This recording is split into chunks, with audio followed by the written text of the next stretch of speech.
So actually we could start our lecture today, and let me introduce our distinguished lecturer, Mark Vojger. Mark, it's an honor for us to have you today. Our students did their job perfectly, searching in Google extra information about you. So they know that you are one of the best experts in Russia, NATO relations, also Russian military and foreign policies, and of course, Black Sea security issues. So it's a privilege for us to have you here today. And I explain our students that they could ask questions either in Ukrainian or in English. And you could read questions in Ukrainian and answer in Ukrainian language as well. So you prepared a presentation, and probably no need to read your CV, because we shared among our participants. And so the floor is yours. Actually, more students will be joining. So far we have 62 brilliant with important questions students. You will see how talented they are. So please go ahead with your lecture, and we hope you could and you will definitely contribute to their knowledge. And because before we already discussed the event December 8, the youth model of NATO PA, and they already split it into different committees and countries they will represent during the model, the project. So please. Ганна і Оксана, я дуже вдячний вам за запрошення. Я розпочаю українською, потім вже лекція буде англійською, як ми домовилися. Так? Тільки питання, ви будете міняти це слайдів, там, діапозитив на сторінці. Так, слайди ми будемо міняти. І я, дорогі студенти, подивіться, скільки мов знає Марк. І це для вас так само такий момент інкареджменту, вчити мови. Чим більше мов ви будете знати, особливо унікальних, студенти написали, ми в шоці. Я бачу. Дякую. Ну, не будучи українцем, я український патріот у серці, і тому і обожнюю розмовляти українською, от навчився вже. І потім питання і відповіді будуть українською теж, якщо так наполягають студентів. А зараз буду розмовляти. Вам пропоную така нова і дуже цікава, я думаю, тема, яка небагато так іслідується. Я думаю, це правовина, lawfare. Так, я продовжую англійською, потім вже українською, да? Так? Добре. Можемо першу просто we can start with the title page, the Russian lawfare. So again, everybody, it's a pleasure for me to be here, and thanks once again to Hannah and to Oksana for this kind invitation. And of course, I'm thrilled to have 60, 70 students, maybe more, today from all over Ukraine. Without further ado, as I understand, Hannah has shared my bio with you. So just a very quick note on how I got interested in lawfare and why I'm promoting it so, this is the study of lawfare so actively. Many years ago, I was a graduate student, such as yourselves, at the so-called Fletcher School of Law and Diplomacy, and that's part of Tufts University in the US. And that's a school that offers interdisciplinary approach to international relations. Not only diplomacy, not only area studies, not only economics, but also, of course, international law was an important part of it. And so that was back at the time when, Putin was just beginning to assert his grip on power and project power internationally and against Ukraine, of course. So I got interested in the topic of how Russia and other powers, we'll mention briefly China and some others, but primarily Russia has been using the law as a weapon against its neighbors, primarily Ukraine, but also against its own population. So at the time I didn't know, but later on, this term lawfare, which I have translated a couple of years ago in a couple of articles, is правовійна or правовійна українською. This term lawfare was coined by a professor of law. He's actually a former U.S.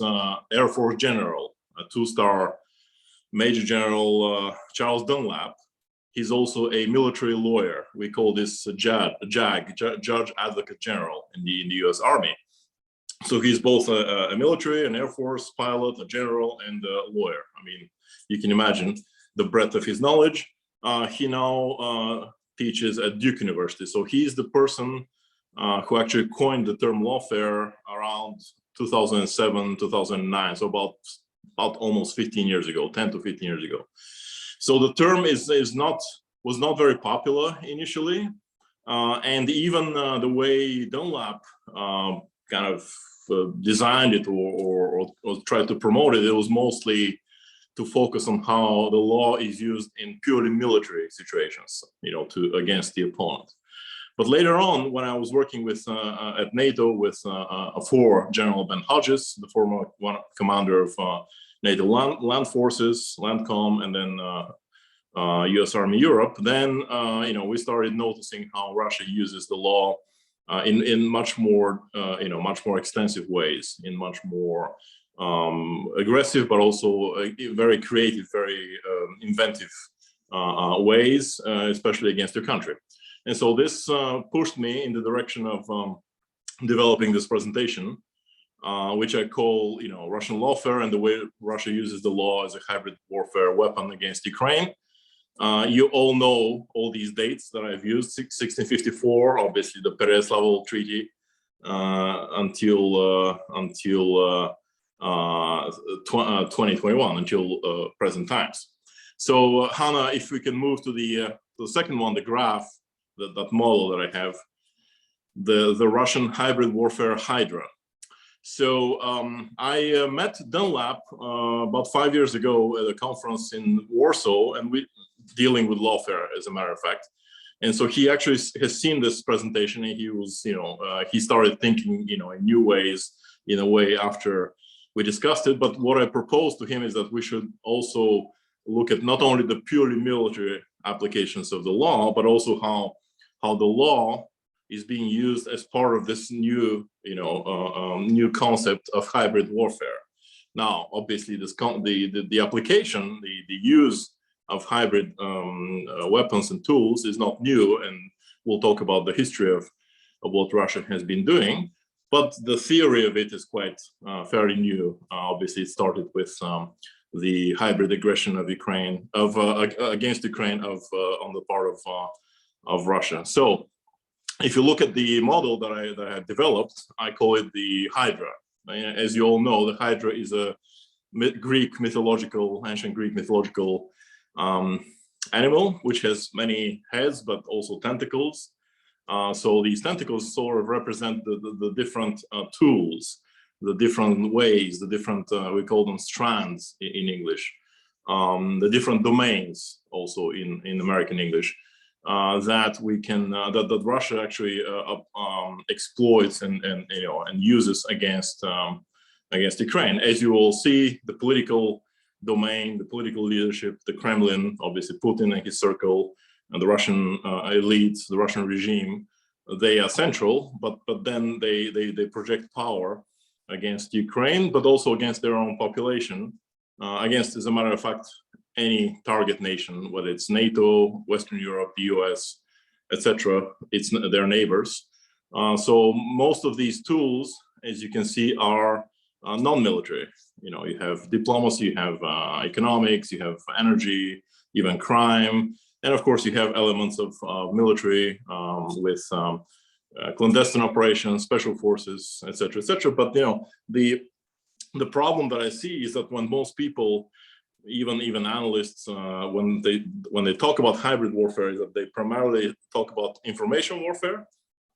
And of course, information is very central here. It's really kind of the sting that projects the venom from the venom of hybrid warfare into the body politic of the nation that's a target of Russian aggression. Other people think that it's information and cyber. That's also true. Information, cyber, and intelligence, also very true. But what I argue in this presentation is that there's also this lawfare, this legal element, legal domain, legal tool, or a set of tools that Russia has been using extensively. And unfortunately, your country is the primary target of that. So, Hanna, if you can move to that table. I know it's a very detailed table.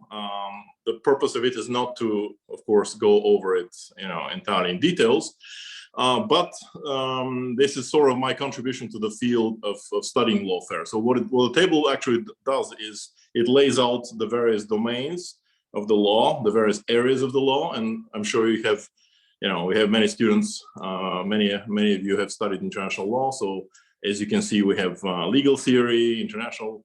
The various aspects of international law, international criminal law, humanitarian law, the laws of war, maritime, etc., etc. So on the left side, you see all these various domains, and on the right side, on this x-axis, if you will, you see all these tools, the domains that I showed at the with the table, with the graph of the hybrid hydra.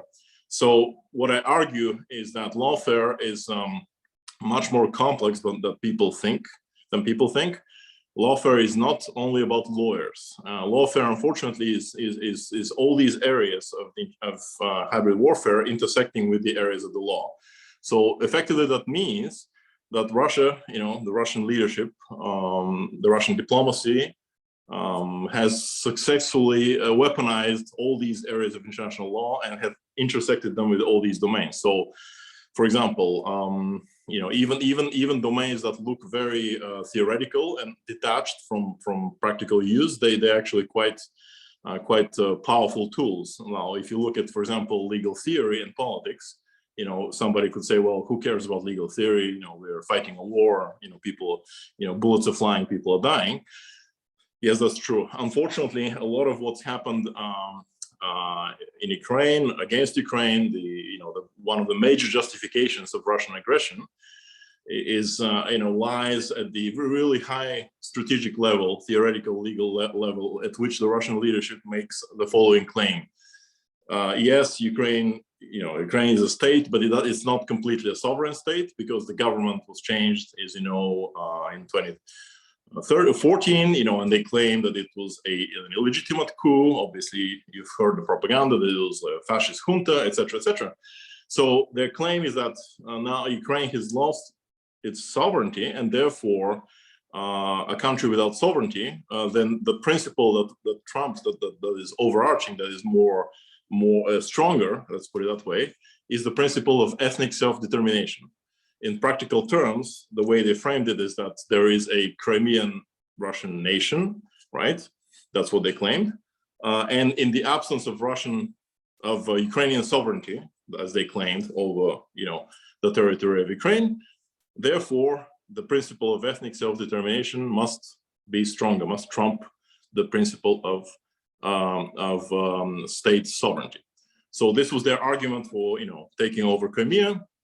And of course, invading the Donbass and doing everything that they're doing. Really, this fake claim that there is a Russian nation sort of here in Crimea and in the east that they need to protect. Okay, so again, something that looks really theoretical when you read about it is actually, unfortunately, has resulted in the death of over 10,000 people. So that's just one example. Of course, you can take more practical examples. Maritime law. You all know what happened with in the Kerch Strait. Again, the claim that the Russian leadership had at the time is that no, we did not attack those ships. The Ukrainian boats, they were actually violating Russian territorial waters. So again, you see this dangerous application of the law where Russia makes one claim. They always claim that they support the law, but what they do is actually they twist and they bend it, as I will show in the next slides. Of course, there's a lot of talk about a lot of usage of history, culture, religion.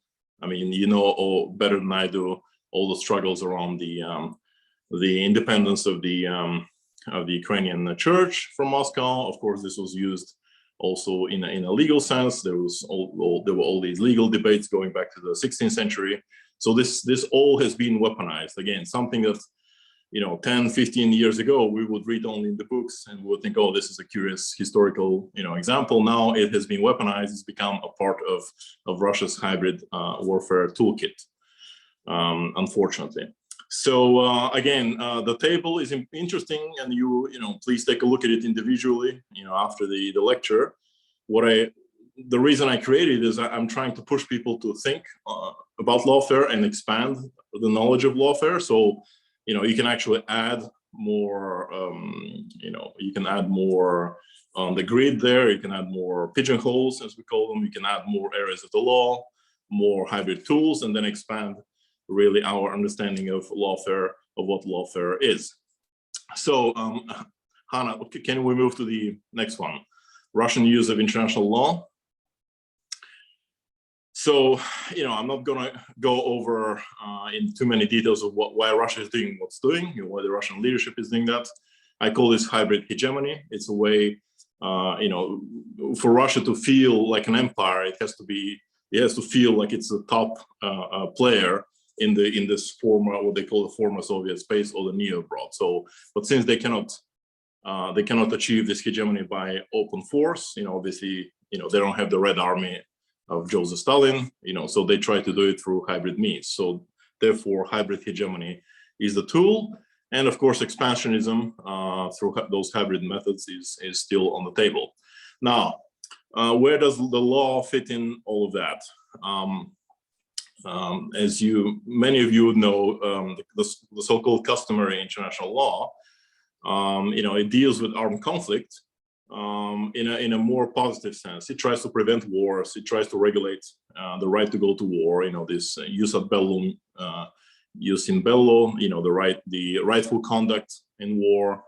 Normalize peace. You know, peaceful negotiations, and then armistices and all sorts of agreements. So this was the original purpose of international law when it comes to dealing with the areas of war. Unfortunately, you know, as my professors at the Fletcher School always kept telling us, international law is not carved in stone. We tend to think it's something that's really stable and immutable and very, very almost like you know, something that's you know, like a star in the universe. But unfortunately it's not. It's quite often the law is what states make of it. So the danger here is that if Russia and of course China and, you know, other revisionist powers, if they continue doing what they do, little by little they will start, and they have started already, you know, eroding the basic principles of the international legal system. And at some point in the future, what is now viewed as you know, as illegal, it may become the norm. I mean, you know, you see what China is doing in the South China Sea, obviously laying claims on islands, artificial islands there, then claiming legality and, you know, the territorial waters, just like Russia does it around Crimea. So all these revisionist states, they, you know, learn from each other, and therefore they exploit the fact that international law is fluid. Really, it's flexible in a way that those countries can actually, I call this bending and twisting its rules. Now, of course, Russia is unable to change this entire international system. The jury, you know, they're not the strongest actor in the world, luckily. But again, if they keep eroding all these principles, if they keep enforcing their own principles, and especially in Crimea, you know what's happening. They claim that Crimea is their territory, that it's part of Russia's federal territory. And then little by little, the hope is that, after 5, 10, 20 years, some people will forget, some people won't care. They will buy off other politicians in the West and elsewhere. And ultimately, they will be able to make legal, their aggression, their invasion, their conquest of Ukrainian territory. So this is something we should not and cannot allow to happen. So this de facto change of the international legal rules, I call this legal revisionism. Now, if we take a quick look at some of the main tools that Russia is using, there is a term in international law called loopholes, in лазейка in Ukrainian. So, for example, the Minsk II protocol, the agreements, they keep exploiting all sorts of loopholes that are associated with Minsk. For example, they say, hey, yes, we can execute, and we can we agree with Minsk. We want it to happen the way it is written, but let Ukraine do first their part of the deal, provisions 1 through 10, for example, and then we'll do 11, 12, 13, that is the closing of the border on the Russian side, etc. So the name of their game is that they always claim that what they do is legal, that they always comply with the law and with international regulations, but it's the other party that's to blame. That's kind of their game. It's the blame game. So Ukraine is always to blame, but then they hide behind the law. So it would have been much easier, I think, if Russia would just break the law and say, well, we don't care. We're the strongest actor. We're stronger. So we just take what we want. Unfortunately, this lawfare game makes it difficult to counter aggression when it's wrapped in this quasi-legal language, because then some other nations start thinking, well, maybe there's some truth to that. Well, maybe there are some unhappy Russian speakers, and maybe the Russians are protecting. Yeah, they have the right to protect. And then they use the example of Kosovo. The president of Kosovo. Well, the West came and attacked Yugoslavia, and then took Kosovo. Allowed Kosovo to become independent, etc., etc. So, all these are fake claims, but they wrap them in this quasi-legal justification. And unfortunately, this delays the reaction of the Western powers quite often, or creates divisions, creates doubts, suspicions. So really, it buys time for the Russian leadership. It's not entirely clear that they're, yes, we say that they're the aggressor, but then they have their own legal claim that, for example, Crimea was a referendum, etc., etc. And we'll see it on the following slide. So, and one of the reasons, why I think the Russian leadership is so good in that lawfare game is that many of them have actually legal background. Even Putin is technically, has a law degree. Medvedev, of course, Lavrov, international, diplomacy, international law, obviously a very experienced diplomat. So many of those actually have dealt with the law, and they know how to bend it and to exploit it for their own purposes. So Hannah, can we go to the slide that talks about Russian and Soviet lawfare? Okay, so again, they're so good because many of them are lawyers by training, but also because the Russian Empire and the Soviet Empire, they have been doing this for a long, long time, over 350 years. Your own history, the Pereslavl Treaty and how the Muscovite Tsar used this treaty to actually station garrisons in the east, and then, of course, to expand from there and lay the foundations for the Russian imperial expansion, which continued under Catherine the Great. Now, you all can read, of course, this document that I have attached. This is a document from the 19th of April, 1783, and this is the proclamation or the edict by Catherine the Great on the annexation of Crimea which was then an independent Khanate. There was a Tatar Khan. And then the Russian Empire under Catherine used all sorts of pretexts to actually annex Crimea. But the most interesting thing is that if you read the entire document, the entire proclamation or edict, you will be amazed at how modern it sounds. I often joke that if you change the orthography of the document, so it's not 18th century, the Russian spelling, but it's the 21st century, well, the 20th, 21st century spelling, you could have Putin actually sign a document of this nature. Why I say that? Because in this document, effectively, Catherine the Great addresses the great powers of Europe, the other noble houses, her colleagues, if you will, the kings and queens of Europe, trying to explain why the Russian Empire took over Crimea. And you'll be amazed to see what the real justification, what type of justification she used. Very similar to what Putin and the current Russian regime used in 2014. What effectively she's saying is that well, the Russian Empire doesn't really want to take over Crimea, but we needed to do that to protect the people there, to protect the people, the Tatars who are actually pro-Russian there and who are law-abiding and who are behaving well against the bad Tatars who are under the influence of the Ottoman Empire. So it's shocking that they use similar justifications, really across centuries. But the document is so relevant even nowadays, and I often joke that April 19th, 1783 is the birth date of Russian lawfare in many ways. And of course, there were similar treaties, similar documents. 1774, when the Ottomans and the Russian Empire signed a treaty, based on which the Russian Empire became the protector of the Christians in the Balkans.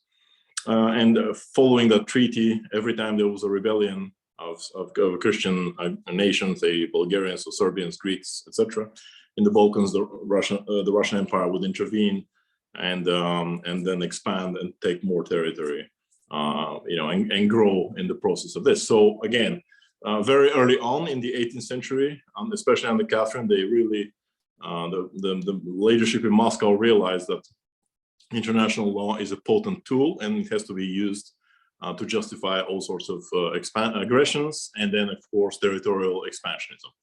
Of course, this continued in the in Soviet times. How Comrade Putin used to say that if we can, then we must. That means that if we have the power, the might, then we have the right. There's this game of words in English, the right versus might. So in the Bolshevik terminology, right equals might and vice versa.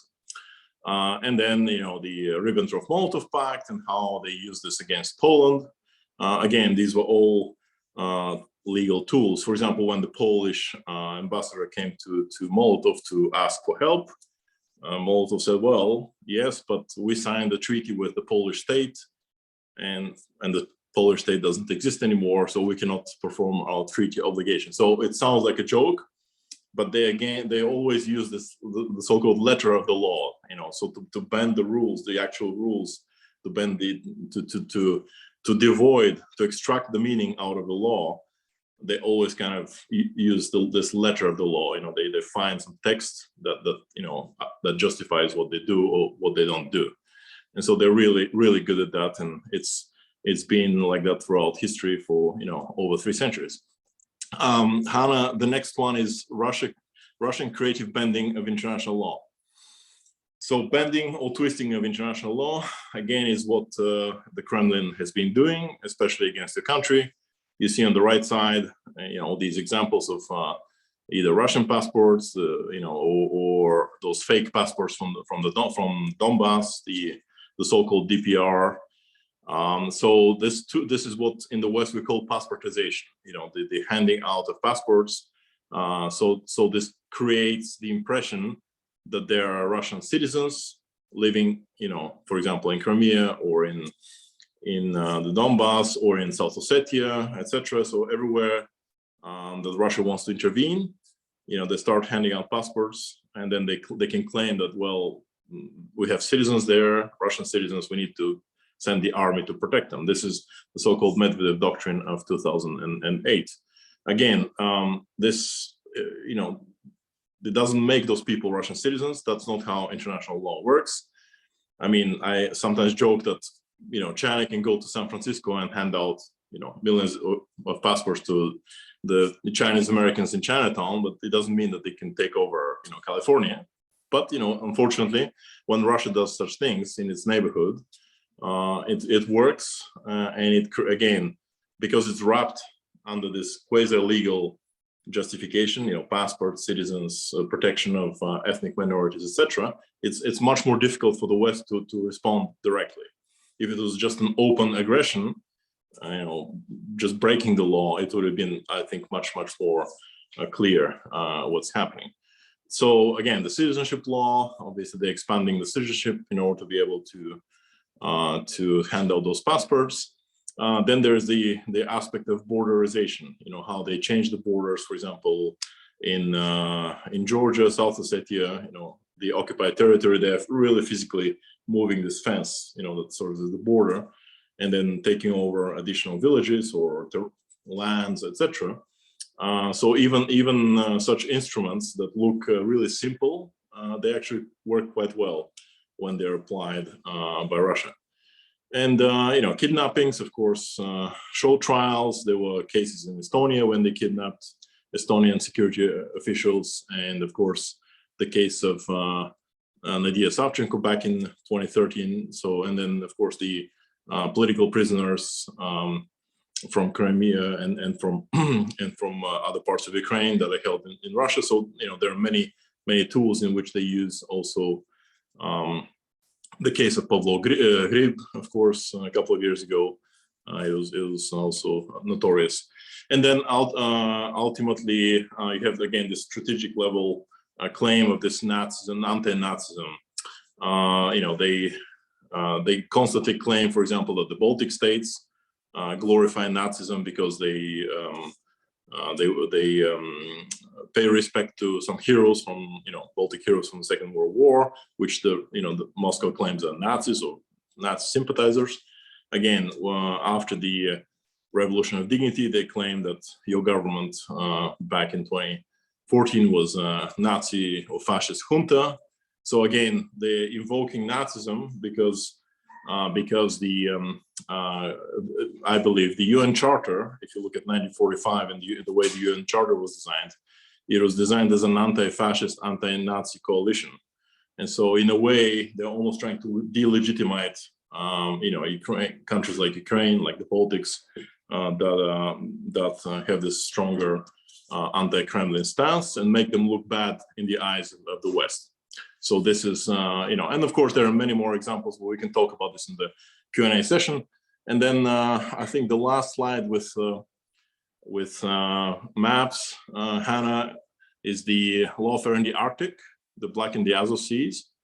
So again, we already spoke. We said a few things about what happened in the Black Sea.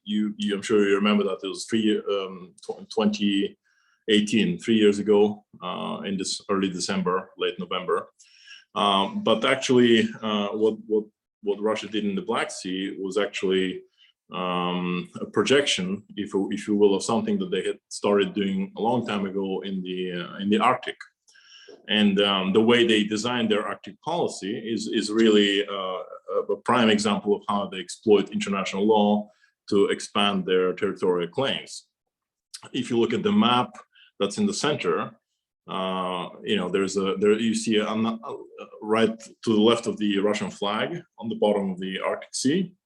You see there's an underwater mountain that connects Eurasia with Canada, the two continental plates. So this is the Lomonosov Ridge, which was discovered back in 1948 during Soviet times. What's the importance? Why should Russia care about this? Well, we spoke about loopholes, лазейки. So they found a loophole in the United Nations Convention on the Law of the Sea, UNCLOS, which was signed back in the early 80s, 1983. Provision 71 of UNCLOS says that a nation can claim 200 miles, nautical miles, around its coast as its exclusive economic zone. So in this case, the U.S., for example, has those zones around, around its coast, and so did the Soviet Union. But then the provision also says that if a nation believes that the underwater shelf at the bottom of the sea is actually a geological extension of the continental landmass, for example, Eurasia, obviously, Russia, Siberia, and then the sea shelf, the sea bottom, if they can prove that it's an extension of Siberia, they can claim additional 120 nautical miles, and that's almost additional 200 kilometers deep into the Arctic Ocean, which they started doing, almost 15 years ago in 2005. And then they have submitted an extensive claim, quite detailed claim, before the UN to actually have the UN certify that this is actually their additional exclusive economic zone. Now, I know it sounds like something from like a spy novel, really, with all these flags, titanium flags that are put on the bottom of the sea, submarines.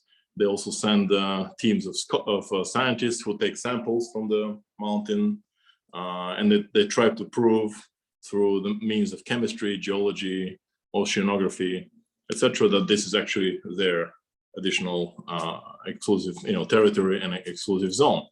Now, why is this important? Well, I mean, as you know, first the Arctic is melting, the ice is melting, the Arctic is opening up, and therefore now you have a much larger traffic, and this traffic, goes, along the Russian coast line in the Arctic. So whoever controls those, whoever controls that coast and the additional waters can control that traffic, and they're already trying to force foreign military vessels, for example, military ships, to actually comply with their demands there. Second of all, the Arctic is extremely rich in carbohydrates, in oil and gas and other resources. So additional 200 kilometers into the Arctic can give them tremendous additional resources. Now, why is that of importance to the West, to NATO? I mean, ultimately, something that looks like a legal argument on paper can turn into really an Arctic war of the 21st century, because if the Russian leadership believes that they have the right, even if they don't get 100% of what they want, if they get a smaller portion of that, they can keep expanding their de facto control over some chains of islands in the area, Spitsbergen, and others, and ultimately you can have NATO forces having to, respond to some Russian claim that this portion of the territory is, say, not Norwegian, but it's ours. So what do? Do we send NATO troops to die in the Arctic over some frozen island with polar bears only? So it's actually, it's not only about theory and law, and the law is actually about life and death situations, and therefore it's really important to NATO. And of course, this Arctic policy was expanded and applied against the Black Sea, against Ukraine. You will see on the right side of the map, this gray area was what Russia used to control before the illegal annexation of Crimea, and then the gray area plus the purple area is what they claim now. And based on that, they lay all sorts of claims. They tried to close the sea, the Black Sea, those portions for international navigation, because they claim that they have economic rights, or that they're organizing military exercises there. So again, something that looks like an additional patch on the map, an extra piece of territory, or as you call it, aquatoria. It actually becomes a matter of life and death, because it touches upon NATO territories, Romania, Bulgaria, Turkey, etc. And then it can trigger a major international incident. Okay, so let's go to the last two slides. So what are the implications for the international security system? obviously there are many areas around, throughout Russia's neighbors that are vulnerable to this type of expansionism. We already spoke about that, the high north, of course, Belarus, of course, Donbass, Crimea, etc. Now, what are some of the strengths and weaknesses of lawfare? It kind of goes under the radar, if you will, as we say, it's kind of less noticeable because, as I mentioned earlier, people tend to think of hybrid warfare as mostly something focused on information, cyber, sometimes espionage, but the law is something that you normally don't think about when it comes to this type of activity. So it's still not very well recognized. And that's why I keep pushing people to actually study, read, and expand their knowledge. They use legal loopholes. Sometimes those loopholes are contained in documents that are already signed between Russia and the West. And so it's really difficult to go back to the negotiating table and renegotiate, and the Russians will not agree. So those loopholes are there, and they're being exploited extensively. Negotiations, keep being used to delay the Western reaction, as I said, and ultimately they create this ambiguity, as I mentioned, among the Western powers, among the allies, because it's not immediately clear if this is an open aggression or there is some kind of a legal claim that may have some merit, that may be justified or not. So they keep playing this game again and again to delay and divide the Western response.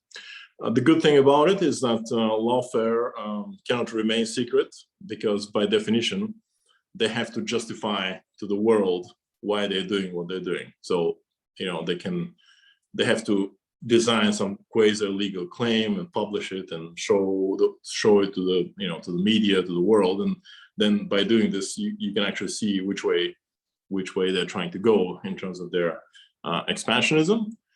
And of course, if we're serious about this in the West, we can try to counter lawfare both in terms of theory and in terms of practice. So, I've proposed several steps. For example, in the NATO terminology, we have something called POMISI, political, military, economic, social, information, and infrastructure. And so I was proposing to add the L there. Also, in the US, there is the so-called DIME, the diplomatic, information, military, economic, the DIME paradigm. Now it's become DIME-FIL. They've added finance and then intelligence and then the law. So there is now, more organized, more serious thought about this. But then ultimately at the strategic level, we need to counter lawfare by really pushing against several major claims that the Russian leadership is making. This responsibility to protect, that the claim that there's Russian citizens and they need to be protected by the Russian army opens a huge door before any Russian aggressive claims, and we need to shut that door. Also, all these loopholes, as I said, every time we must push against them or somehow even exploit them for our own benefit, if you will. And of course, even though international law is fluid and can change and can be bent, we can still uphold those norms of international law that are more stable. We call them the peremptory norms. They're like the pillars of the international order. So these need to be upheld, because if Russia and China manage to crack those, the entire system can collapse, and then they will remake it in the way they like it, in their own preference. And this is what the West should not and cannot allow to happen.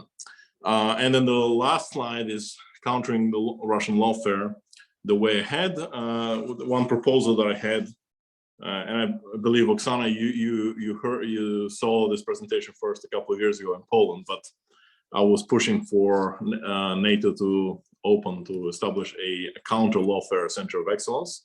These are organizations almost like think tanks. The centers of excellence, some deal with energy, like in Lithuania, some deal with cyber, warfare, like in Estonia, others with information warfare, like in Latvia, etc. So my idea was and still is the hope that this can be created. Your general staff, the Ukrainian Army General Staff, actually established over a year ago, something within the Center for the Protection of Civilians. They call it like a legal operations center. So it's almost like a counter lawfare team. So this is already a fact, and I think Ukraine has to be in the lead in all these activities, because Ukraine is the primary target, the main victim of Russian lawfare, because ultimately you have experts who can read, understand Russian, analyze it, so they can, you can supply information to the Western allies and partners together with the Baltic states that can allow us to respond to Russian lawfare. And of course, universities across NATO and in Ukraine can also study lawfare. I've spoken about this at the Mohyla Academy, and they expressed some certain interest. Also, there is a university in Lithuania, in Vilnius, European Humanities University, that is ready to open a master of counter lawfare of sorts, a program that studies the lawfare and tries to counter it. So there are some good initial steps. So hopefully, with the help of young, motivated, dedicated, smart, students like you, we'll be able to defeat all these nefarious activities. And Hannah, the last slide, I don't know if you can open the video, but there's a video of 15 seconds. Can you try to play it for the students?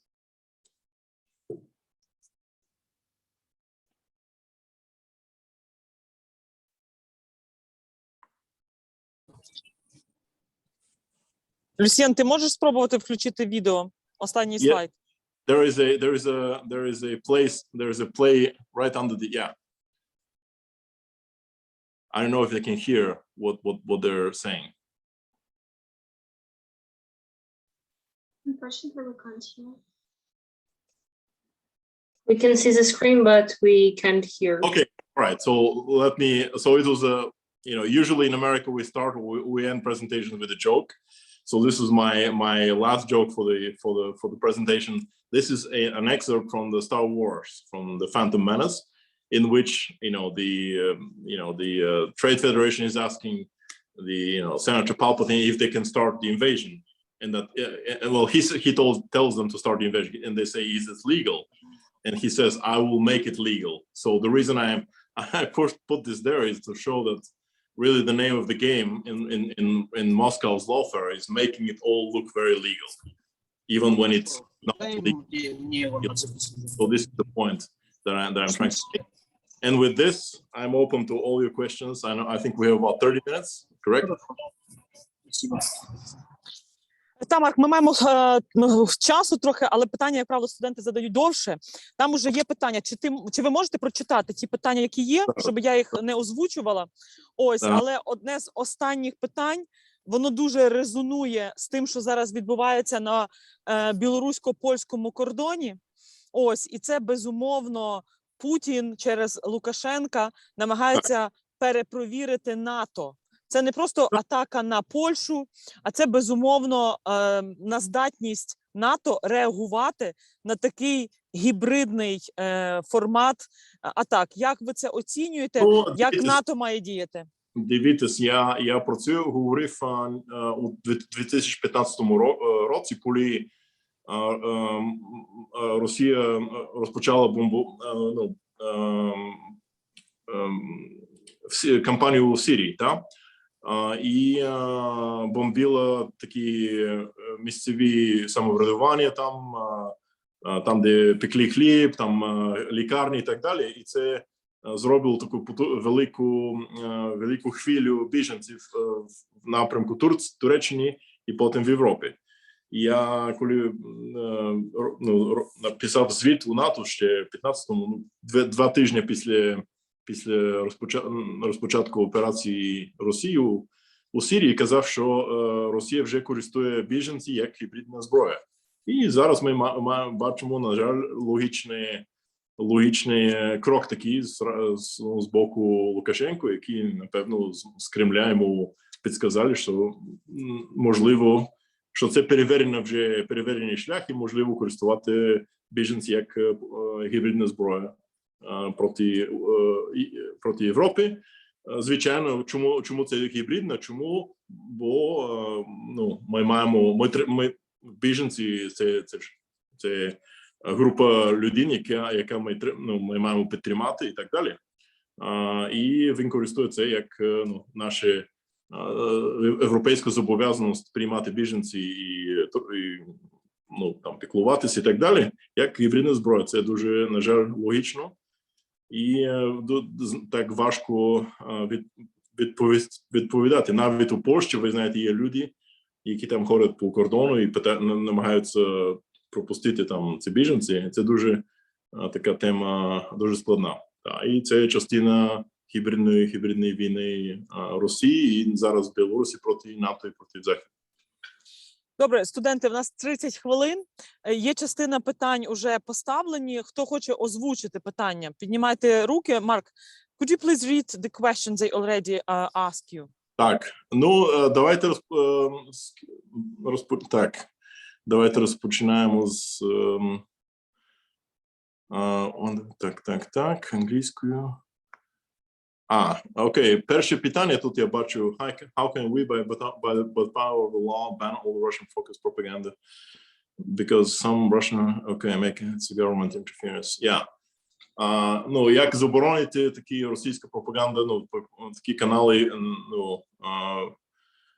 по телебаченню, так? Я так розумію. Питання. Так. Дивіться, так, це теж дуже така, це дуже складна тема, бо потім будуть, як казати, будуть оскаржити це рішення, будуть казати, що Україна не приймає інші точки зору, що це диктатура якась там, проти рускомовних і так далі. На жаль, це важко. Я не знаю, чесно, який закон конкретно ви можете користувати. Я навіть думав, що у вас вже є так потужна така система, яка прослежує і так веде, так контролює цей процес. Я чесно не знаю, якщо так багато каналів можливо бачити. Я знаю, по інтернеті неможливо дивитися якийсь там контент, що це проросійський пропагандистський такі. Але дійсно це складна тема, бо теж freedom of expression, так вільно, свобода вираження, це дуже для Заходу це теж важлива тема. І якщо Україна хоче бути демократом, це важко бути демократом в контексті гібридної війни, коли ворог користує ваші права, ваші закони проти вас саме. Так. Друге питання. Катя Мальована. How you can fight with which try to spread. Так, як Україна може боротися проти антиваксерів, так? Пропаганду. Я так розумію, так?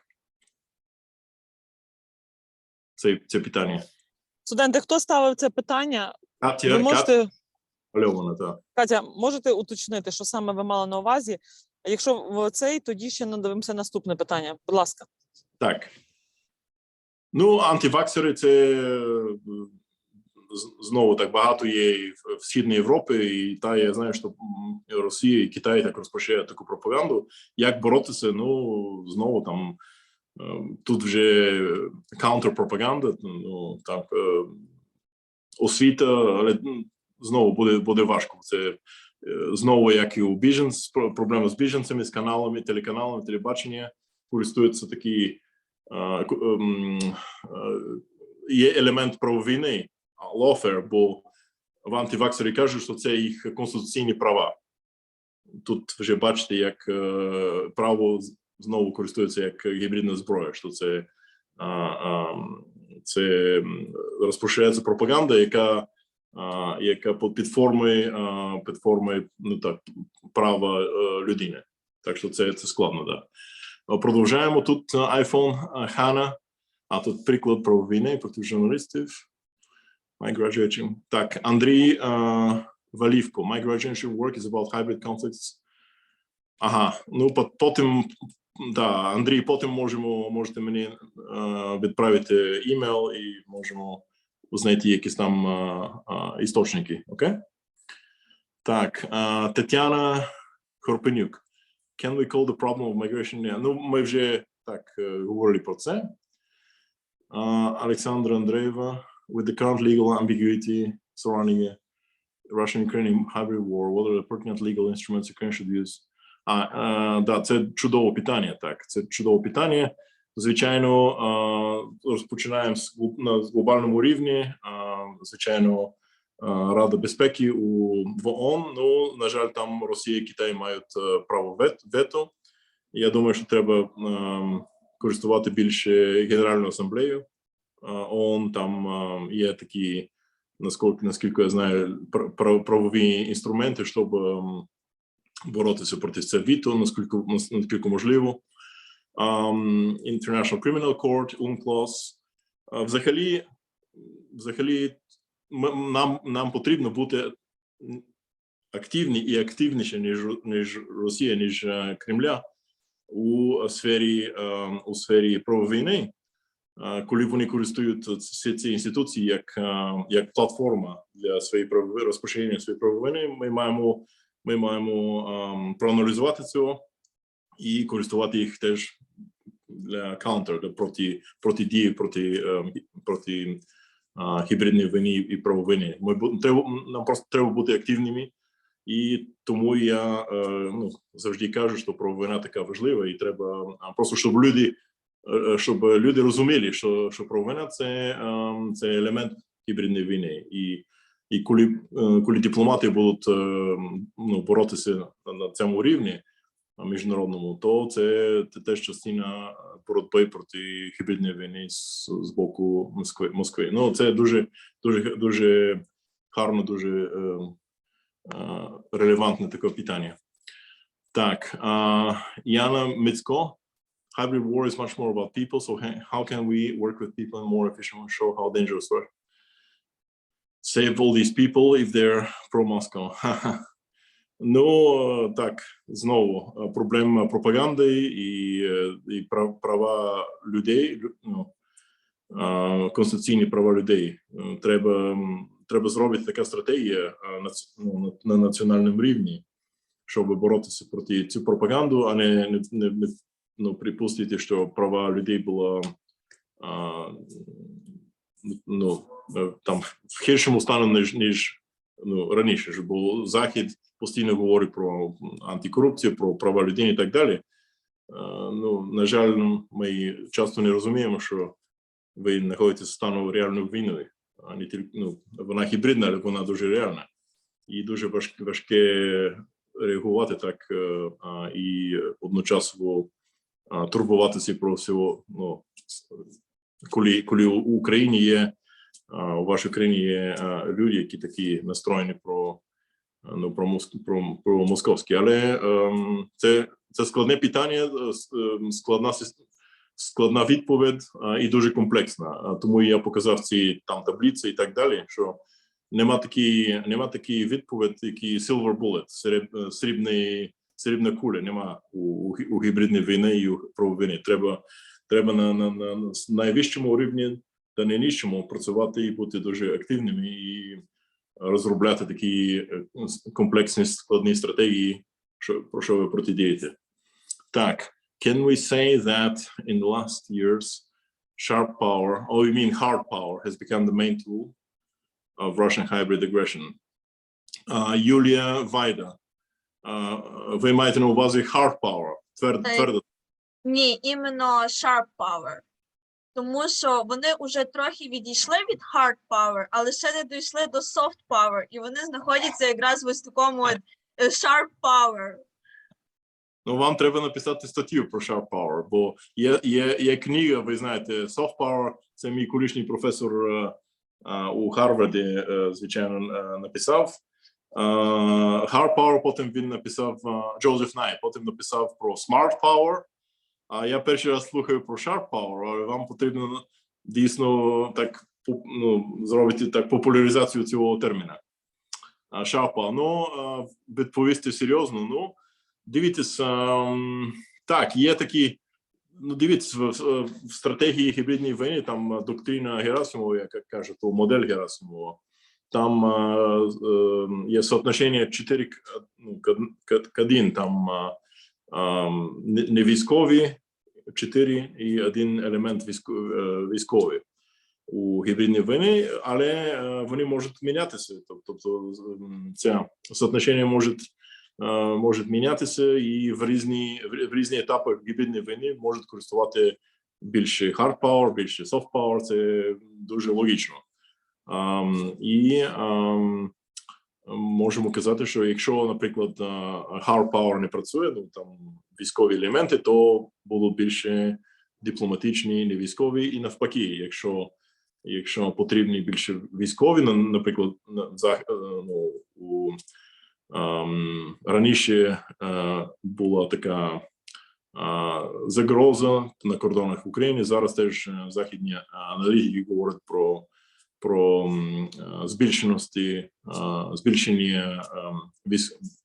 російських військ біля кордонів. Це частина тиска, який Кремль користує проти вас, і дійсно, це дуже гарний такий цікавий термін sharp power, що він відражає, як зміняється hard, sharp і навпаки.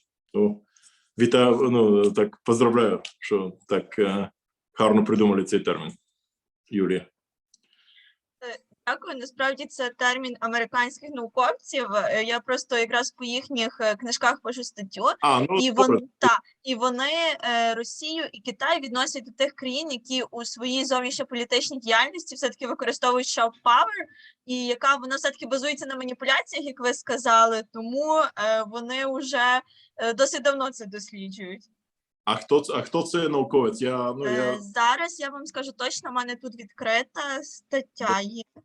Я напишу в чаті, щоб не забирати час. Добре.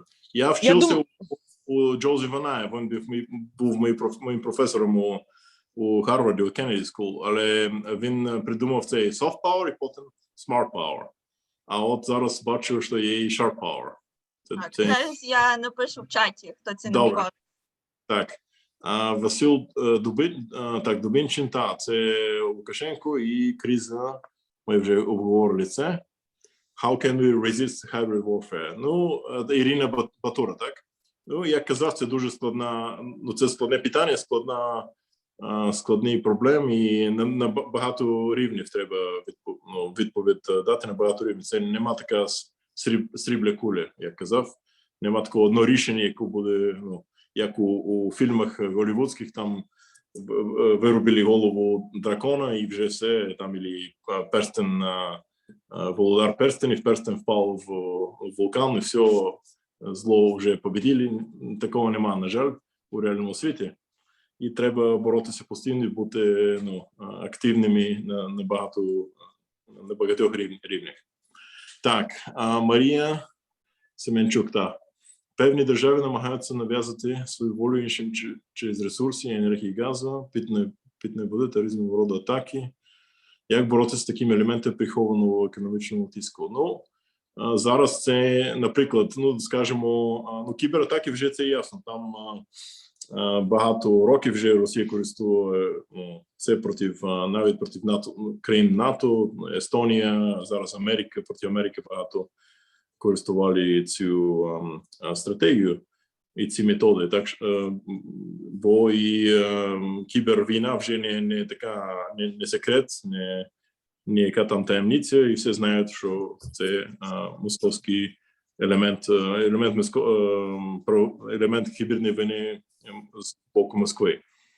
Щодо енергії, то дійсно Європа зараз дійсно стурбована, бо енергійна війна, енергійна дубинка, як Москви проти України зараз користуються і проти Європи. Там ціни ростуть на газ і так далі. Ну, в тому плані можете, наприклад, поділитися опитом і просто показати Європу, там, європейським урядам, що ви постраждали від цього 10-15 років тому і постійно проти вас користуються енергійні зброї, зараз проти Європи, і просто так показати, зробити таку, користуватися елемент солідарності. Бо зараз європейське мнення і медії і так далі, вже серйозно задумуються про цей тиск з боку Росії. Так що цю хвилю треба користувати, на мою думку. Так, Марія Бокова, так, could you please share your experience in learning foreign languages? Ну, це можемо потім вже написати, там, я з задоволенням розкажу, просто мене цікавить іноземні мови, і я володію, опанував одну дюжину, більше-менше 8 так вільно. Але українська одна із моїх найулюбленіших. Так, Настя Конорчук, good evening. I'm wondering a piece of advice about relationship with members of the alliance. А це в якому сенсу? Члени НАТО збільшити відносини з членів НАТО, так, Настя? Так, члени НАТО, Україна. Угу. Так. Тобто, як покращити відносини з НАТО, так? Так, чи яка система взагалі в Україні, чи вона правильна і як її можна покращити? Система, я знаю. Система дипломатії, наскільки вона правильно працює? Ну, чесно, я не можу казати, я ж не український дипломат, я думаю, Ханна більше змогла би казати. Я можу казати, що по-іншому так переформувати питання. Як казати, що так, російська пропаганда, російська інформаційна війна, що основна тема, основна надія, я би сказав, що це Ukraine fatigue, що Захід, Америка, західні країни і НАТО будуть втомлені від України, скажімо так. А ваші дипломати мають не припустити, що це так збулося, що постійно на кожному рівні співпрацювати, говорити, але не як з позицію слабкість, а як казав раніше. От, наприклад, зараз Європа має енергійну кризу, і ви можете користуватися це, як показати, що ви і Європа в одному стану, як казати, лагері, типу, на одному боку в боротьбі проти російської гібридної війни. Тобто завжди показати, що ви частину Заходу, що ви європейська країна, ви намагаєтесь бути завжди з Європою, ви хочете бути членом НАТО, Європейському Союзі і так далі. Щоб європейці вас прийняли як рівні, як кожні інші європейські країни, а не щось там країна, яка на кордоні там Європи, далеко від Європи і так далі, і там проблеми України не наші проблеми. Бо спочатку, коли розпочалась війна, і там це кризис і агресія і так далі, були багато навіть у НАТО радники, там військовослужбовці та інші, які прям не розуміли добре Україну, думали, що окей, Україна це не частина, там країна окрема, але типу частина Росії, там є рускомовні і так далі, і не розуміли добре, що там збувалося, розумієте? І треба просто постійно збільшити рівень розуміння у Європі, у Америці і так далі, я думаю. Так, Кирило мене пише турецькою, да, я akşamlar ve ellerine sağlık diyorum. Çok teşekkürler.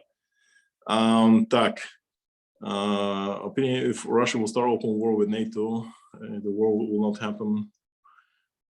Ну, дивіться, я не думаю, що Росія зможе розпочати відкриту агресію і війну проти НАТО. бо і вона користує гібридний шлях, щоб роз'єднати натовські країни, і щоб відповідь не була така скоординована, а просто інші країни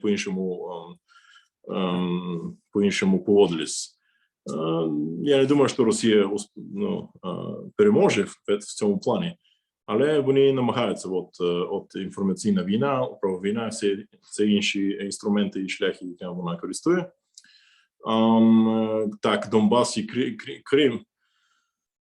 Ну, я думаю, поки Путін у Кремлі, його там угрупування, його режим, я не бачу, я не дуже оптимістичний, що вони повернуть Криму, або щоб на Донбасі буде мир. Реально, якщо є кризис у Росії, дивіться, народи у Російській імперії або у Совєтському Радянському Союзі завжди отримали незалежність після розпаду центрального режиму, там, або у царського режиму, або радянського там комуністичного режиму, так, бо і у майбутньому, коли цей режим, путінський режим, вже сам російський народ його переможе, ну, сподіваємося, що тоді вже буде легше отримати назад і ці території, які Кремль забрав з вами. Так, there was a statement, Russia is not still powerful enough to change Russia. Так, not long ago rejoined. Так. Так, like other countries give more. Ага. Да, це дуже цікаве питання. Олена Малоїван, так? Олена Малоїван, yes. Так, дуже цікаве питання. Ну, ви, на жаль, ви праві, що є такі ситуації, коли Росія намагається і отримає знову членство у таких важливих на такому рівні міжнародних організаціях. І тому і ваші дипломати мають реагувати відповідно і поясняти і боротися на цьому рівні. Інакше, якщо Росія буде у ці організації і буде розпочати свою там пропаганду, свою правову війну, то little by little, крок за кроком, то дійсно може змінити якась там міжнародна правна, якщо не вся міжнародна правна система, то міжнародний правний там документ, спорозуміння і так далі може намагатися змінити у свою користь. Да, ви права. І, як казав раніше, активність на цьому рівні – це дуже складна війна, дуже комплексна. І треба, щоб всі знали і думали про це, і користували так, як Росія користує ці організації як частину своєї правовини, вам теж потрібно навпаки боротися проти цього. Але ви права, що дійсно, да, Росія активно так намагається користувати їх для продвиження своїх цілей міжнародних, свою мету. Так. Isn't NATO afraid? Так, будь ласка. Isn't NATO afraid of possibility that Russia just tastes something? European weaknesses to make after the really disastrous attack? Так, Я вибачаюся, просто мене вибиває, я в поїзді їду. У мене були там два питання. Ви там, здається, мене кликали, говорять по моїх питаннях. Перше питання, що там, я чула, що про антивакцинацію питання стосується, адже чула, що їх спонсорує Росія. Як бойкотувати проти вакцинації. Чи може це бути одним з проявів гібридної війни? І друге питання, я також чула, що Україна планувала імпортувати електроенергію з Білорусі, але та, здається, спочатку погодилася, але сьогодні, здається, вона відмовилась. Чи може це могла Росія вплинути на це рішення Білорусі, і чи може це також бути прикладом гібридної війни? Тобто, якщо Росія може вплинути на рішення Білорусі про енергію? Да. Ну, звичайно, я думаю, що зараз Лукашенко в такому стані, що він вже розумів, що з Європою і з Західом не зможе співпрацювати. І все вже бачили, що він такий диктатор, реально, який, вони вже впевнені, що у Лукашенко немає політичного майбутнього, і тільки Росія його реально контролює. І можемо казати, що скажімо так, кожна ініціатива з боку Білорусі, треба думати про неї, як що потенційно це російська кремлівська ініціатива, що він пропонує речі, які йому підказують російські куратори там, напевно. Я так думаю. Так, добре, продовжуємо. Катя знову, Катя мальована так. I don't know if the question has been sent. Could the Russian influence in Belarus? Это ви. Це, да. Да. Добре, ми продовжуємо з Дар'я Панова. Так, great pleasure. Так, прошу. My question is, there are countries that openly support Russia. Can this be explained by the crisis of democracy and the focus of countries on national studies? Так, це дуже гарне питання, і дякую вам. Дуже складне, звичайно, да. Можемо казати, що є країни або є уряди, є партії у Європі, у Америці, які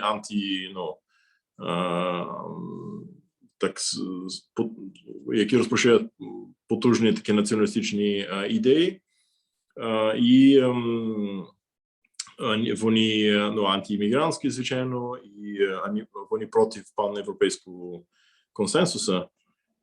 І можемо казати, що Кремль вже багато років співпрацює, підтримає фінансовому плані, чисто фінансово, знаєте, у Франції там Марін Ле Пен і так далі. Кремль, значить, кажемо так, я не знаю, якщо всі ці партії розпочалися як кремлівського проєкту. Є такі партії, які існують, які прямо розпочалися як проєкт там російського розвідку, але є, просто можемо казати, що у Кремль намагався проаналізувати політичну ситуацію у Західній Європі і у Америці і підтримати там шляхом пропаганди, шляхом фінансовим фінансової підтримки такі партії, які так знищують панєвропейського консенсусу, які анти-НАТО, протиукраїнські і так далі. І можемо казати, що так, є такий тренд, тенденція, який існує в Європі і в Америці, і, на жаль, Кремль дуже активно користується ці елементи, так. Катерина Корнієнко, так. Who can Ukraine consider a real proponent these days, considering the fact that a lot of European countries depend on Russian? Ну, Америка все ще, знаєте, Америка, Велика Британія, Канада, Балтійські країни, я би казав, Польща теж, країни Східної Європи, Прибалтика на 100%, Польща, і там англомовні країни дуже сильно, дуже потужно підтримають все ще Україна, і, думаю, завжди продовжують так підтримати вас. Так, Сергій Ткаченко, about the possibility of bringing to account Putin his people. Да. Так, дуже гарні і дуже важливі питання, і да, це була б ідеальна ситуація. І так, я думаю, що вони дуже, ця перспектива для них дуже страшна, бо вони, розпочали війну без, агресію без, необ'явленої війни, реально, да? Це злочинство у міжнародному праву. І тому я думаю, що вони, це одна із причин, чому вони так користують міжнародне право, щоб показати, що як мінімум щось там вони зроблять, навіть якщо агресія, то є якась там юридична квазі-правова обґрунтування. Розумієте? Бо я думаю, що дійсно вони були дуже стурбовані, кремлівський уряд стурбований, коли в Югославії там Мілошевич зняли, потім вже сирійська війна, Каддафі і так далі. Вони завжди думають, що а якщо ми будемо наступний раз, це буде ми. Бо вони так активно користують міжнародне право, щоб якщо так буде у майбутньому, то показати, що було там, що є якесь там обґрунтування на їх такі події, які протиправні, так. I have also read about sharp power, Christopher Walker. Ага, Jessica Ludwig. Окей, так. Анна, дякую вам. Так, питання такі. Антиваксери, ми вже обговорили це. Окей, останнє питання маємо Денис Шмерегу, так? Thank you for the lecture. Should Ukraine return its troops to the gray zone in Donbass for new opportunities for the return of territories? Ви маєте на увазі, якщо Україна може повернути свої війська у зону у Донбасі, да? Так. Ага. Там зона, де демілітаризована.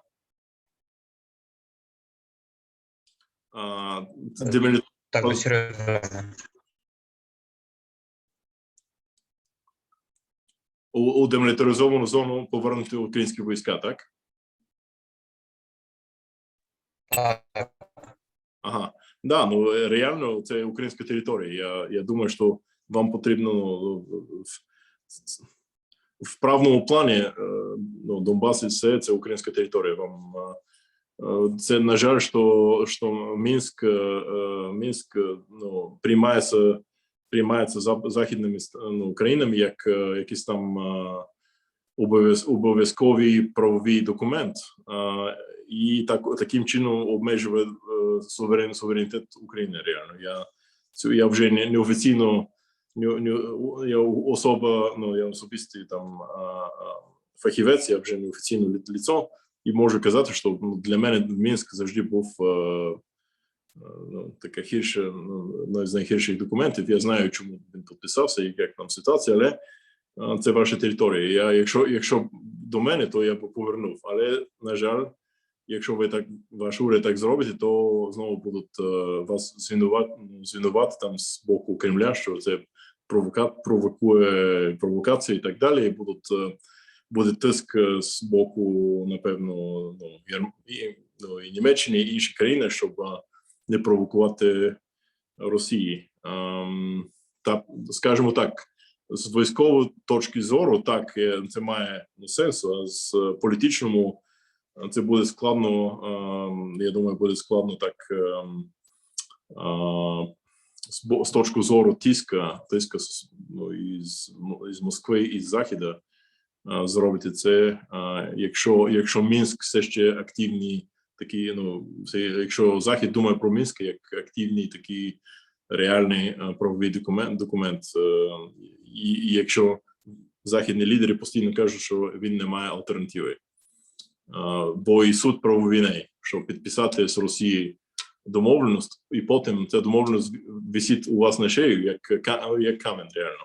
І ви не можете з неї звільнитися. Вони звинувачують вас постійно, що ви зробили щось там неправильне. І Захід, на жаль, багато разів так інстинктивно намагається продовжити ситуацію миру, а на жаль, це надає Кремлю і Москву більше впевненість, що ви продовжуєте агресію, скажімо так. Так, Анна, я думаю, я не бачу. Марк, у нас ще є, Марк, у нас вже закінчилися. Так. Час, в принципі, але ще є 8 питань. Я не знаю, чи це 10 часу, щоб відповісти. Є ще Вікторія Щерба, Аліса Щуцька. Ну, я, в принципі, можу. Просто може бути так голосом може запитати мене. Студенти, можете запитати голосно питання, які ви так, хто ще хоче звичайно. поставити, максимум ще до 10 хвилин. Будь ласка. Mr. Wojger, first of all, I would like to express my deep gratitude for your lecture and your being today with us. And I have a question. So this question is related to your experience working for Mitt Romney's presidential campaigns as a member of the executive department. And my question is, what lessons did you draw from this experience? And don't you feel that your efforts were partially in vain since Mr. Romney didn't win the presidential election? And how to move on when you didn't succeed in a project, despite the fact that you put your back into it? Well, thank you for this excellent question. And yes, it made me really sad because Mitt Romney, didn't win 9 years ago. I was part of not only of this department, I was part of the Russia advisory group. As a matter of fact, our advisory group designed or developed this statement that Romney made, that Russia is the greatest geopolitical foe or enemy of the U.S. in the 21st century. So it was our group that was behind this in many ways. And so,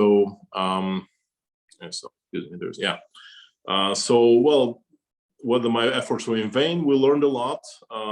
We had some of the best thinkers, the best minds, the best experts on Russia and Eastern Europe. Mitt Romney actually ended up in the Senate. He's a very, I would say, well-respected voice there, a voice of sanity, a voice of reason.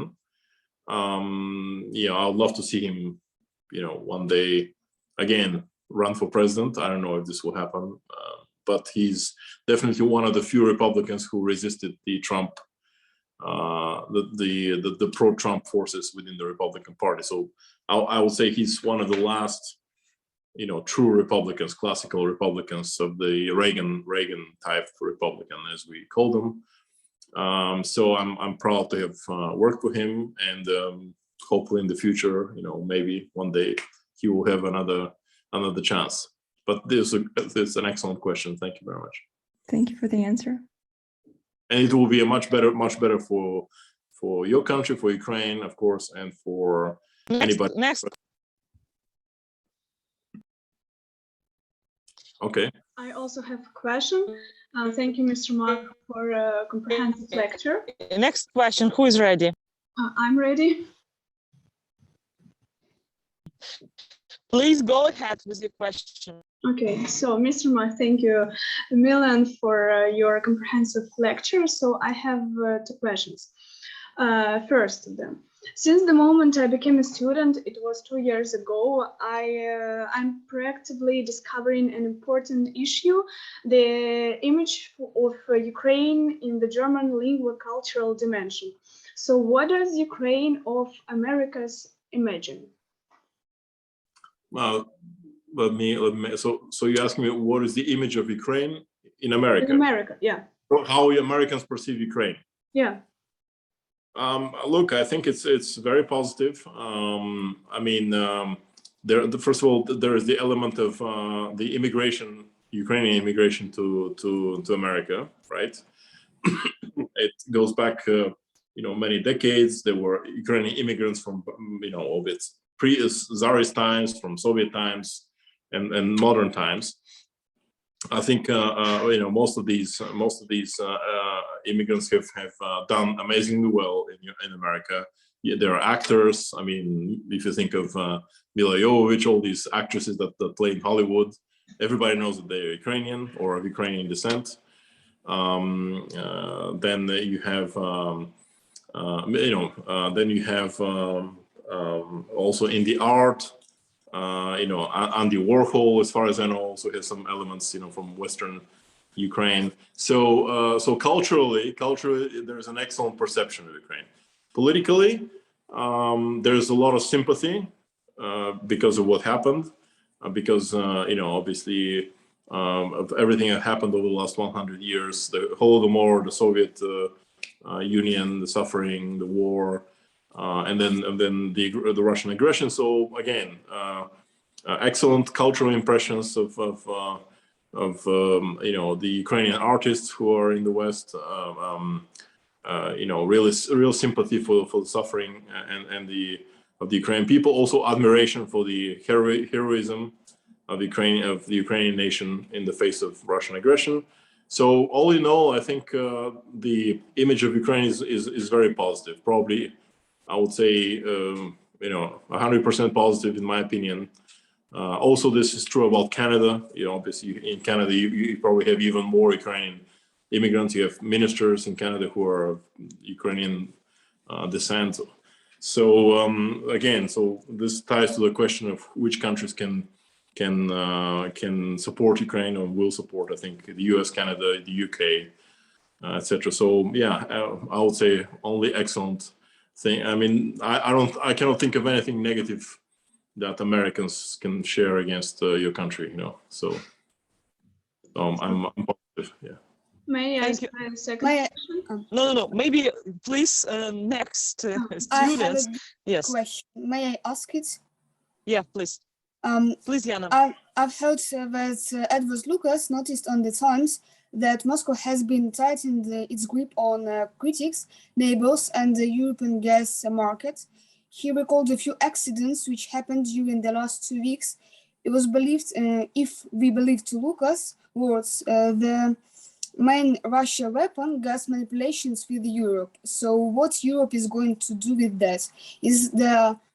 Are there planned actions for that case, or they do not have any? You mean for how to respond to the gas crisis? Yes, like the manipulations are very tiny and very accurate. So does Europe have any answers for that? I think frankly, I think Europe was caught by surprise by this, because the Europeans refused to understand one simple truth. They do not have a determination for that, so it is quite confusing. Yeah, the Europeans do not understand that if you make concessions to the Kremlin, they actually start asking for more, and they start behaving more aggressively. So they were thinking that if they can, if Europe makes concessions and and allows for the Nord Stream 2 to continue and to be built, etc., that somehow this will moderate the Kremlin's behavior.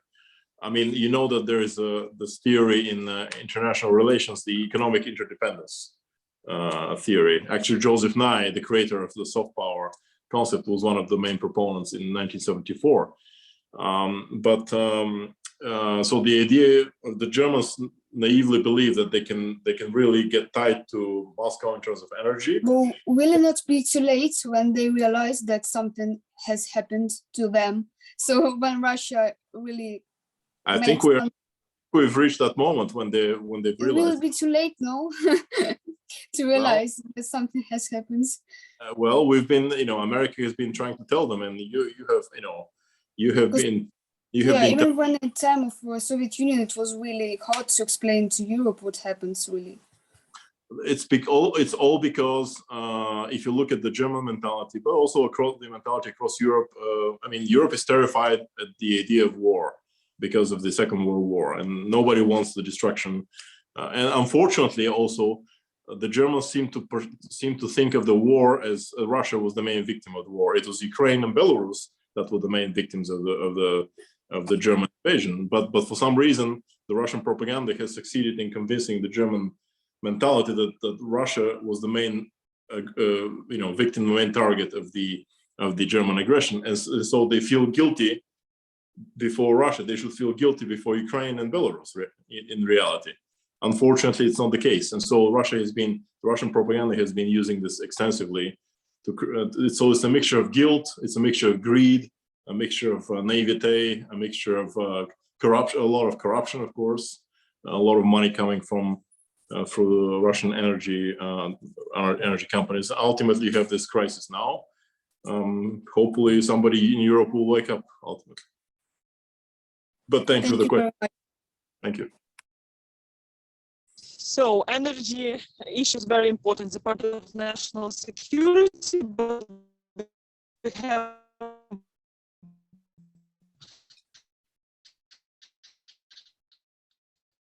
Do we have another? More questions? So please, who is? May I ask a question, please? And yeah, please. At first, I want to say that I'm very pleased that I have the opportunity to listen to a certified person. Thank you for the interesting lecture. And I have two questions. The first one, could NATO be vulnerable to informational warfare? And what strategy is NATO developing to strengthen defense capabilities and prevent hybrid attacks? Oh, well, NATO, excellent questions. NATO, first of all, nobody at NATO thought of hybrid as a term until the spring or summer of 2014, when the aggression against the Russian invasion of Donbass was beginning. So this term was applied to what Russia was doing, and then after 2014, NATO started thinking seriously about how to counter it. So by now there are of course many. There have been many developments, positive developments. Many documents and strategies have been written. You know, there are many centers of excellence. As I mentioned, there is a center of excellence on energy that's in Vilnius, Lithuania. There is one on cyber in Estonia, one on information warfare in Riga, Latvia, and then many others across the European capitals. So. Yeah, so hybrid warfare is much better understood these days, and NATO is quite active together also with the European Union. They also have work groups on Russian propaganda, etc. Of course, you know, it's one thing to realize what the threat is. It's one thing to understand the threat. It's another thing to be able to act upon it. So, for example, you know, what can NATO do in terms of energy? Very little, I would say. If it comes to energy prices, right? It has to be an EU-wide response. But you know, again, a lot has been learned. Your country has served as the example, and just like, you know, we're helping you, you're also helping us through your experience in fighting Russia to understand the nature of this aggression. So again, it's something that your diplomats, your politicians have to reinforce, that we are almost like in a symbiotic relationship, a symbiosis, that the survival of the West and of Ukraine are interrelated. One cannot go without the other. Thank you. Good question. So during your interview for the channel Espresso in 2018, you have mentioned two very interesting things. The first one was that for all actions that Putin conducted, so he might be judged in the Hague court. From your point of view, is it possible in future or not? And the second point was that the success of reforms and democratic process in Ukraine is the positive step for Russian people, and the battle for Ukraine is also better for the future of Russian democracy. So our becoming of NATO member might be encouragement for people in Russia to strive against this regime, and what might change on the international arena? Well, thank you for your question, and I'm honored that you actually saw my interview from 3 years ago. I had forgotten about it myself, but thank you. No, but seriously, so the second question is probably even more relevant, because I mean, think of what I was showing you with this hybrid Hydra. That for the regime in the Kremlin, it's not only Ukraine, it's not only NATO or America, the Russian people are also a target. I mean, they have to keep them in control for information warfare, through lawfare, through various laws, through, you know, police repression, etc., etc. And so, indeed, if Ukraine succeeds in becoming a strong, reformed, economically stable, politically developed country, then this will be a great example for the Russian people, I believe. And this is exactly what the Kremlin fears, because it will be, I mean, for the Kremlin, there is this term zero-sum game. In other words, for the Kremlin, the competition with the West, it can only be a zero-sum. So either you win or you lose. There is no beneficial cooperation between the two. So if either the West wins in Ukraine, that means the Kremlin loses, or the Kremlin wins and then the West loses. So it's a very very counterproductive, very negative mentality, but that's how they think. So yeah, you can be you can be the best example for the Russian people that actually democracy is possible in the former Soviet Union. Then, of course, you know, because there are so many Russian speakers in Ukraine, they can also distribute knowledge and information that is understood by the Russians in the Russian Federation. As far as Putin, well, look, I don't think this will happen now. I mean, potentially, if the Russian people one day, if they vote him out of power, or if they somehow, if he's taken down by some popular protests, potentially anything can happen. I mean, ultimately, I think they really fear the fate of Milosevic or Gaddafi, for that matter. So one died in prison, the other was killed by the rebels.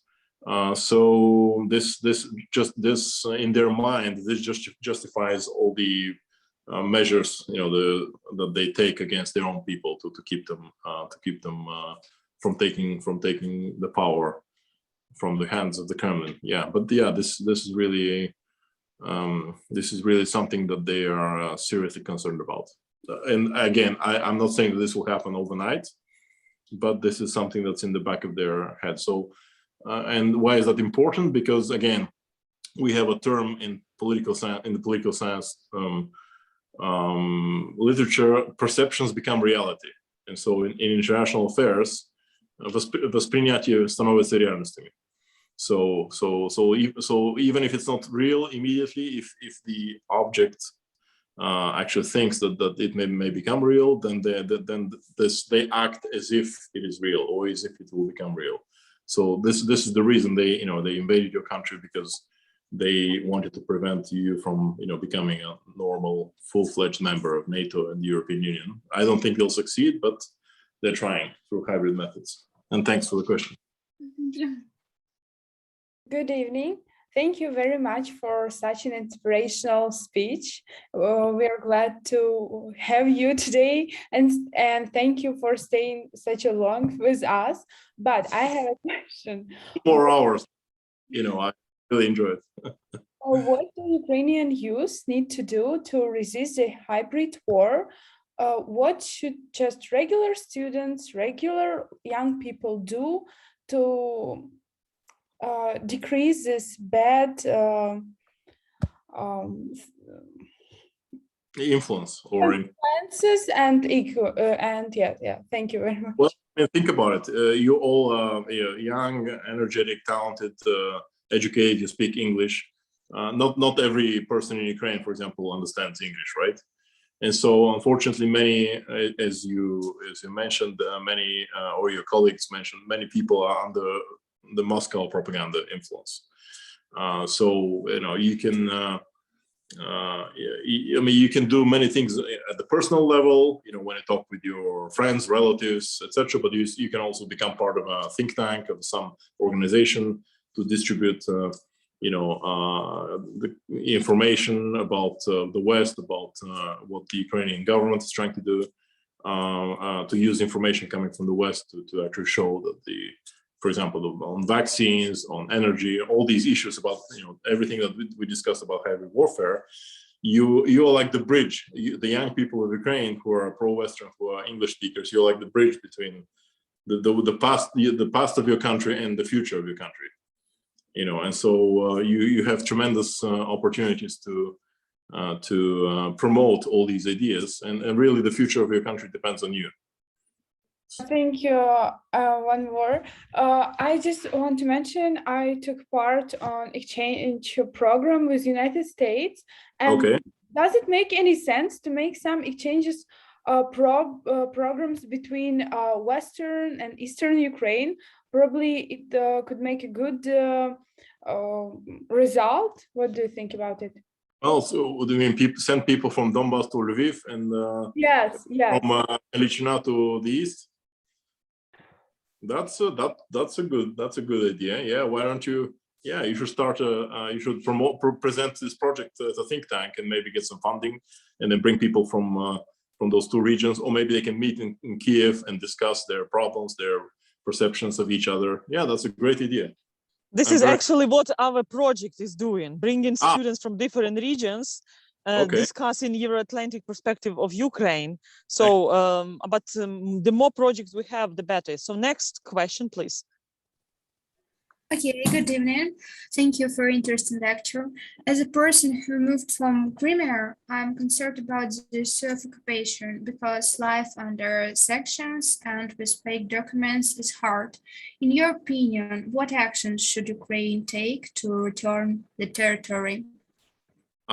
You should continue the pressure on Russia at every possible level, internationally, the UN level, obviously the EU. You should react negatively every time somebody shows a map, you know, without a map of Ukraine without Crimea. You know, obviously you should continue. There should be some sort of information campaign for the people living in Crimea to understand, you know, what's going on, and that you know, there should be a consistent long-term governmental effort. So this should not depend on one government coming to power now and then another government, you know, 4 years from now. It should be a national project to return Crimea. Unfortunately, I don't think, I have to be honest with you, I don't think the conditions in Europe are such that I don't think the West will actually support a military action. You know, because you know, the reasons are many, but you know, there is enough trouble in the world and with Russia, and I don't think anybody will actually you know, be very happy if a real war occurs over Crimea. But again, I think that in the future, if the regime in the Kremlin changes, and this has happened before in the Soviet Union, as you know, you have chances to get Crimea back, but it's going to be a long-term process. I have to be honest. Even though everybody wants it back immediately, even though the Russians are doing terrible things in the sense that they're turning the Crimea into a military base effectively, which threatens everybody in the Black Sea. It has to be an international project. It cannot be only Ukraine, you know, taking. I mean, you have to be in the lead, but you have to bring in all of the Black Sea member states. You have to bring in NATO, the EU, and you have to show the Russian leadership that the world is on your side, that you're not alone. Otherwise, they will not pay attention to you, unfortunately. Марк, ми маємо 3 студенти, це останні студенти. Так. Тому залежить від вас, або вони ставлять питання, або ми завершуємо. Це 3 останні руки. Окей. Будь ласка, більше Марія Бокова і Роман Земляков. Я тільки хочу... Так, слухаю вас. Okay, good evening. Thank you for the lecture. If Ukraine joins NATO, what will be Russia's reaction and what possible provocations can it make? Так, секундочку, вибачте. Так, якщо so if Ukraine joins NATO, I mean, look, think about it. Even before Ukraine joining NATO, even without Ukraine joining NATO rather, and even without anybody mentioning NATO, just mentioning the European Union during the Maidan movement, Russia invaded. So I think Russia, of course, will be ready to launch provocations. There will be a strong political. There will be strong political statements, pressure against you, against NATO members, against, you know, they will use all their lines of effort, all their levels of influence, Germany and others. So let's reframe the question in a different way. What should Ukraine do to make sure that Russia doesn't do anything aggressive when you join NATO? Because there will be.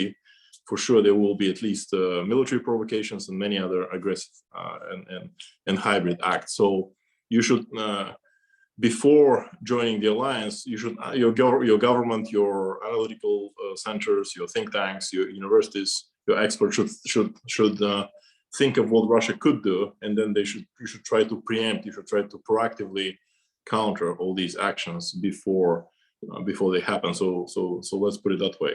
You can expect all sorts of provocations, and because ultimately Russia knows that a country that joins NATO has the NATO security guarantee. I mean, look at the Baltic states and others, and it will be difficult for them to then launch an open attack if they face a NATO common joint NATO reaction. So they will try to do everything possible to prevent that.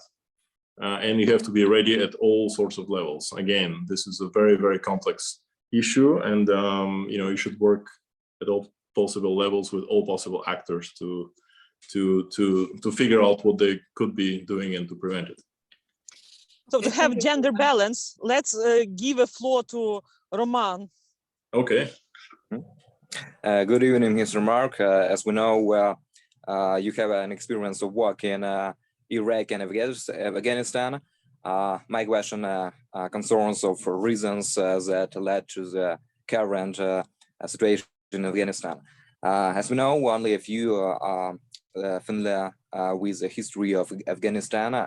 The territory of modern Afghanistan is a bridge between Asia and Europe from the time of Indian civilization until the emergence of the Taliban terrorist organization in 1995, which supported Iran and the United Arab Emirates. There has been a constant war in modern day Afghanistan, and after the events of September 11, 2001, the Northern Alliance solved the problem with the Taliban, but the subsequent actions of the alliance's leadership raised questions in my mind, analyzing the history of conflicts between various Afghan groups.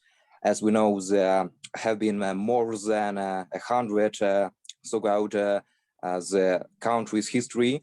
The decision to bring the Pashtuns, who are antagonists of the Taliban, to power may not have been successful from the beginning. We must also not forget the differences in the political views of the Mujahideen and the Pashtuns. Would postponing the Pashtuns rule to be a better solution? Because in order to solve the problem in Afghanistan today, the alliance needs to take this experience into account. I mean, was the decision to restore a Pashtun state rational? Well, yeah, that's a great. Well, it's a very complex question. Thank you for asking it, and I'm impressed with your knowledge of Afghanistan and its history. It's an extremely complex reality there, something that we don't understand very well in the West. First, let me say that what happened now and what's happening is really a tragedy. I think in many ways, there was a miscalculation on the part of the current administration in terms of how quickly the Afghan army, the security services, the Afghan state would collapse in the face of the resurgent Taliban.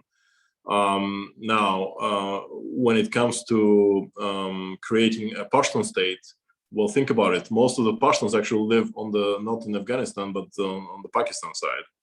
We were talking about, by moderate estimates, about 30 million people on these, across the border in Pakistan, and there is only about 25 altogether in Afghanistan. So the first nation to oppose Pashtunistan would not be, it would be actually Pakistan. And so this is actually one of the reasons why Pakistan is doing what it has been doing in Afghanistan since the the 1980s at least, is to try to prevent the creation of Pashtunistan. So in other words, if the Pashtuns are going to create any problems, let them create them on the Afghan side of the border, and let's keep our Pashtuns under our control.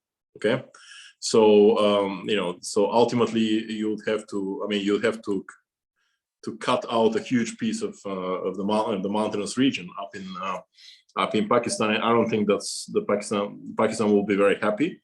On the other hand, Pakistan is a nuclear state, and no international actor or great power would be happy to see a nuclear state collapse. And so I don't think this is really a realistic scenario. The better one will be to convince Pakistan to stop supporting the extreme elements of the Pashtuns, which are the Taliban, and to stop acting as a spoiler and start acting as a stabilizing force. I mean, I don't think this will happen very soon, because again, Pakistan really believes that it protects its own national security by subverting the security and stability of its northern neighbor, and that's how we ended up where we are. But again, it's a very complex issue. I don't think we have many tools. I have to be very honest. We've lost a lot of visibility in Afghanistan because of especially after the withdrawal. So now let's see as far as I know, the Russians are quite active there, and the Chinese, their embassies are open. I don't think that they can influence the situation positively, but let's see if there will be some sort of a regional cooperation initiative that could somehow bring some stability, some economic development. Because if not, Afghanistan will implode effectively and become a terrorist, a state sponsor of terrorism once again. But thank you for the detailed question. Марк, ми дякуємо вам за такі детальні відповіді, за дуже круту професійну презентацію про право війни. Я тільки на цьому тижні, тут зараз делегація французьких експертів, одна з яких Ізабель Ласер, проти якої Russia Today France, так само як проти Ніколя Тензера, використовують судові позови. Тому я думаю, що це дуже актуально.